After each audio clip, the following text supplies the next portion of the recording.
Here's your First Warn Weather forecast first, sponsored by Anderson Collision Center. Visit driveanderson.com. Well, we made it up to 60 degrees here in Rockford, where we sit right at 60, 59 in Freeport, Rochelle, 61 in Janesville, Sterling, 58 in Galena. A very warm feel out there. Downfall to that is it has come with a lot of wind. In fact, notice our winds gusting close to 40 miles per hour in Rockford, Monroe. Same thing out in Galena, 35 mile per hour wind gusts in Freeport. So the strong winds are something that'll stick with us as we go throughout the rest of this evening. We've had mostly sunny skies, and that clear sky stays with us here tonight as temperatures gradually drop back. We will feel those numbers fall into the 20s overnight. Winds will ease up a little, but they'll pick right back up again. Won't be quite as strong going into tomorrow, but we've got some winter weather too to time out and another drop in temperature. So look at that coming up in the First Warn forecast a little later.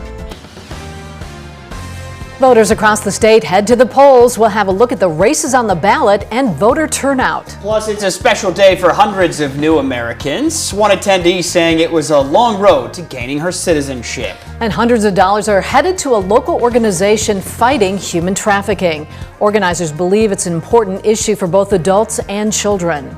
Live from WTVO 17, this is Eyewitness News at 5. Good evening, I'm Mimi Murphy. And I'm David Greenberg. Thanks for joining us tonight at 5. It's Election Day here in Illinois. Voters across the state have just under 2 hours now to head to the polls. There are a couple of referendums up for a vote around the state line, as well as a few state races. 2 Republicans are running for the 17th Congressional District seat in the U.S. House.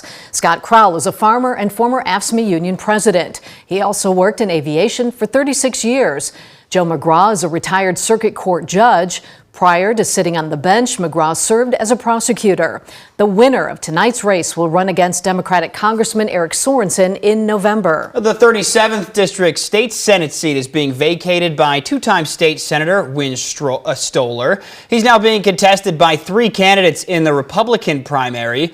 Lee Ariano Jr. was the mayor of Dixon for 8 years. He also owns 3 restaurants and is a sergeant in the Army.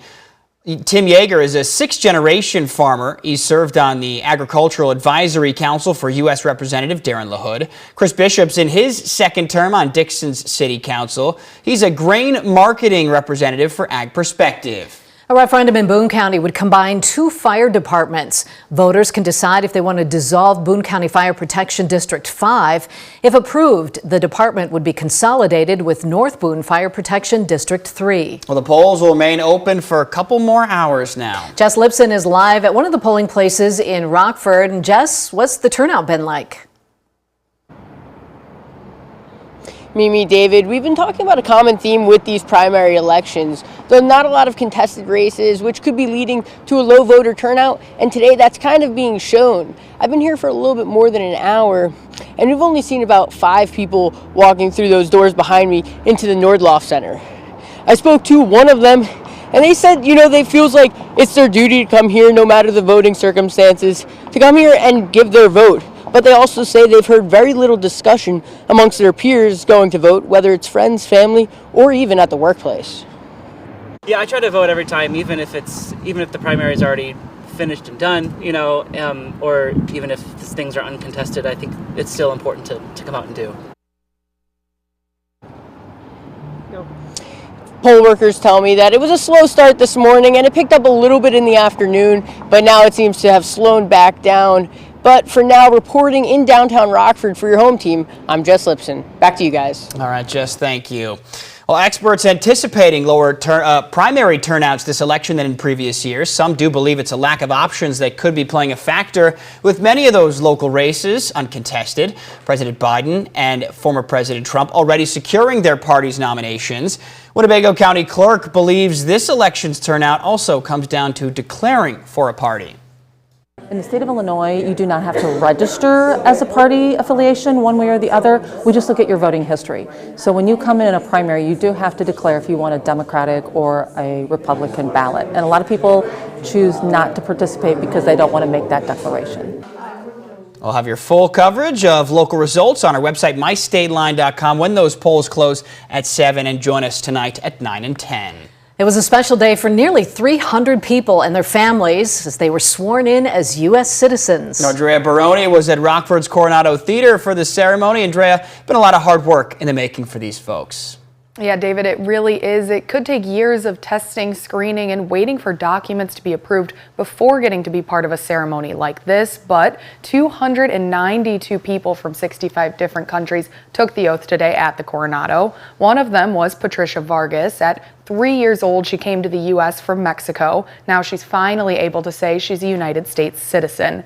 Patricia told me it's her kids who kept her motivated through the long process.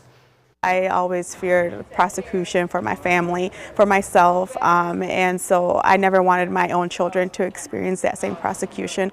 So I know that I had to take my own steps to become lawfully a U.S. citizen so that they could never experience the same fear that I did as a child, and hopefully set an example to other families that we can do things the right way. Now, Patricia works as a case manager specializing with Latinos living in the United States. After going through the process herself, she believes it's her mission to advocate for them to become citizens too. David? All right, Treya, thank you. Congratulations to them. In Washington, reports now indicating President Biden and congressional leaders are in agreement on a spending agreement, avoiding that partial shutdown of the federal government. The job is not finished, though, for lawmakers who still have to pass the bills with funding for several agencies expiring at midnight Friday. Homeland Security spending is a major sticking point in discussions. Earlier this month, lawmakers did pass an initial batch of spending bills. A local organization receives a donation to continue their fight against human trafficking. Hard Rock Casino Rockford presented a $1,200 check to the Rockford Alliance Against Sexual Exploitation. The money will help to keep Ray's drop-in center open. The organization provides food, clothing, and hygiene products for survivors of human trafficking. Ray says one of their focuses is offering resources to help local children. We work with a youth prevention program here in town, and many of the kids that go through our program have to some point been groomed or potentially exploited already at a very young age. And so this is an important topic to keep at the forefront of everyone's minds and continue to support both our youth and adult survivors that we have in the community. If you're interested in donating to Ray's or learning more about their programs, a link to their website can be found under this story at mystateline.com. Illinois' Maker's Madness is now down to the Sweet 16. One of those products is made here in the state line. Belvedere's General Mills is a finalist for their Nature Valley bars up against Mullen's Imitation French Dressing. Illinois Manufacturers Association hosting this bracket-style competition every year to find the coolest thing made here in the Prairie State.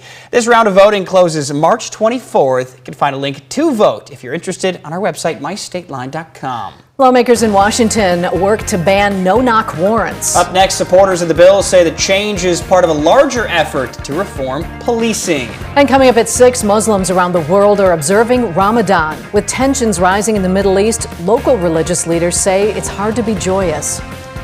Temperatures from yesterday to today warmed a good 20 degrees. From today to tomorrow, we drop another 20 degrees, and we add in a couple of snow showers by the end of the week. Timing it all out for you coming up here in the First One forecast a little later.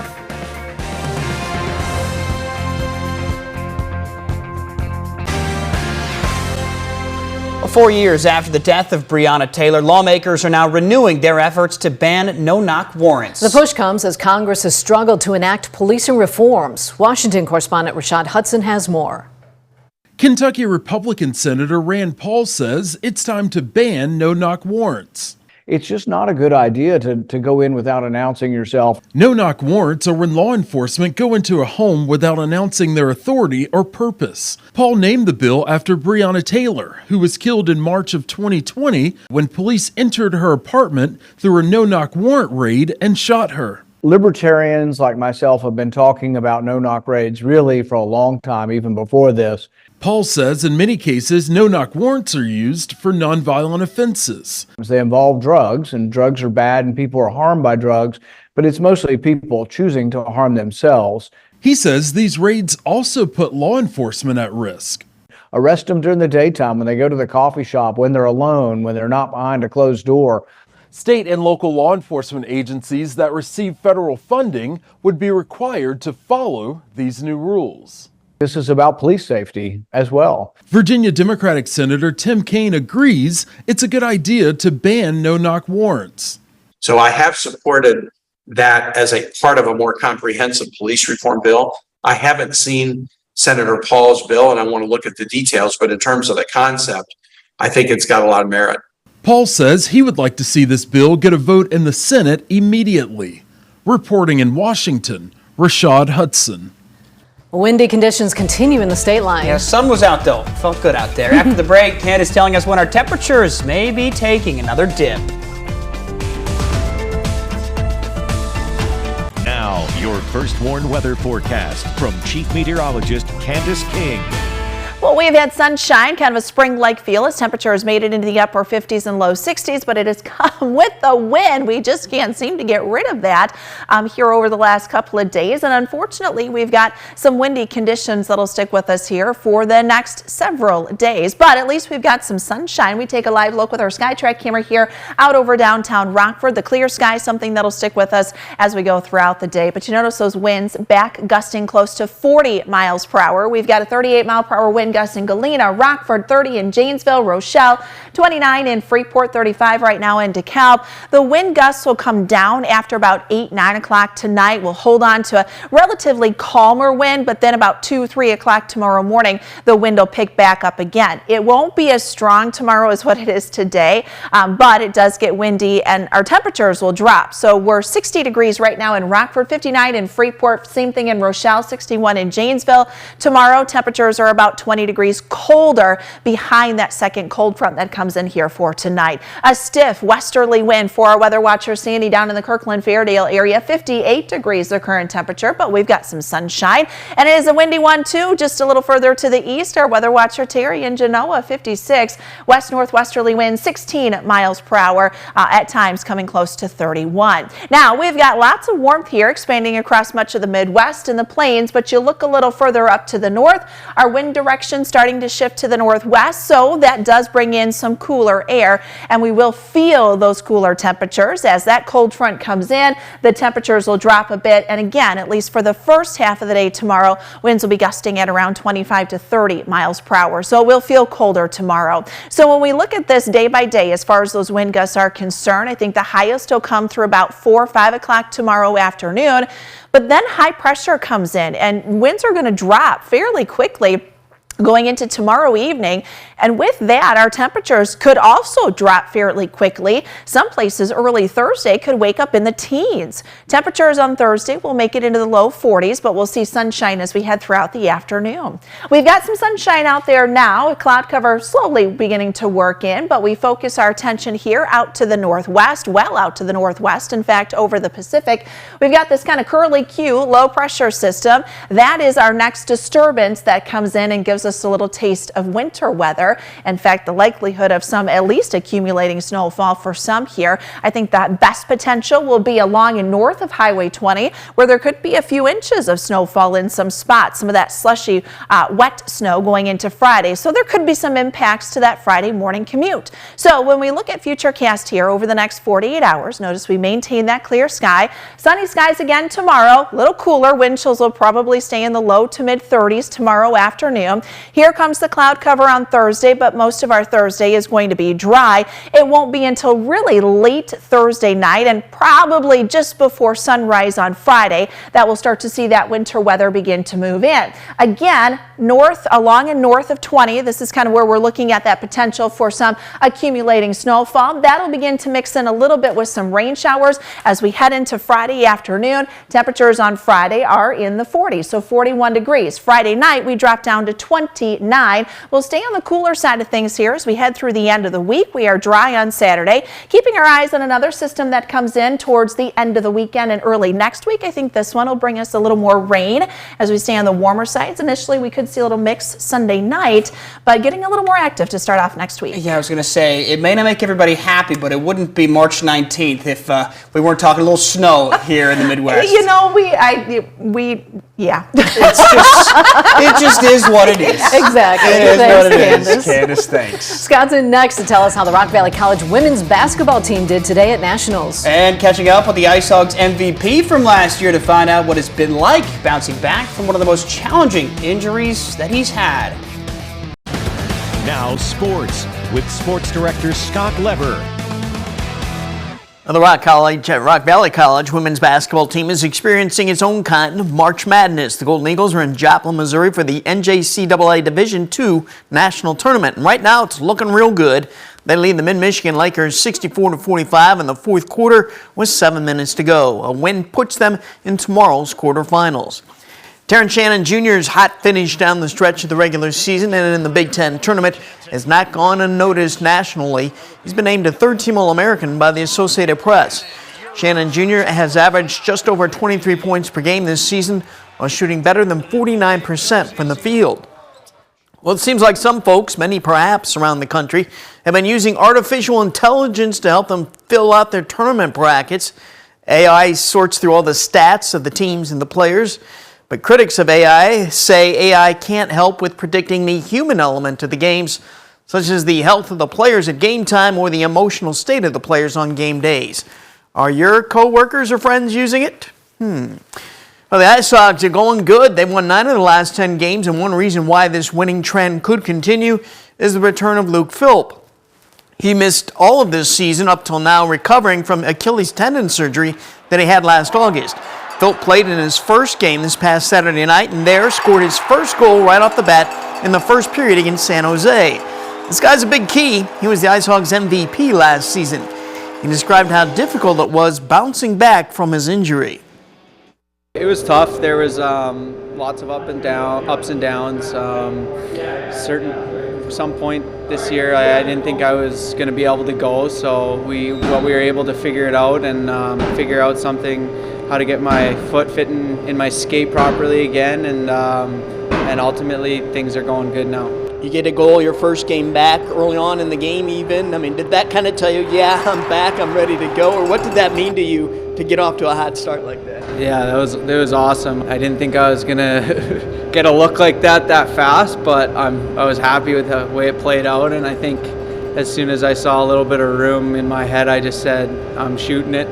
Don't overthink this sort of thing. So yeah, it was nice to get one early and kind of get the confidence rolling. That was so exciting to see, just behind the scenes, seeing his battle day in and day out just to get to this point. His injury was unfortunate at an unfortunate time, but he was so positive and worked so hard through it all. So to see him get that was really rewarding and exciting for us to see. Phillips and the Hogs have a midweek game tomorrow night at the BMO Center against the Wolves. At Sports, we'll be right back. Well, our first morning interactive radar brought to us by Rockford Auto Glass and More. We've got quiet skies at least for the next couple of days, but that'll change going into Friday. For the rest of tonight, a little windy out there this evening. Winds will ease up a bit. Temperatures tomorrow drop 20 degrees from where we sat today. We're at 60 right now. We only make it to 40 for tomorrow afternoon. 42 on Thursday with an increase in cloud cover. Could see a light snow shower late, but our best bet to see kind of a rain snow mixed with some accumulations coming in on Friday. All right, thanks, Candace. World News Tonight's up next. We'll see you back here at 6.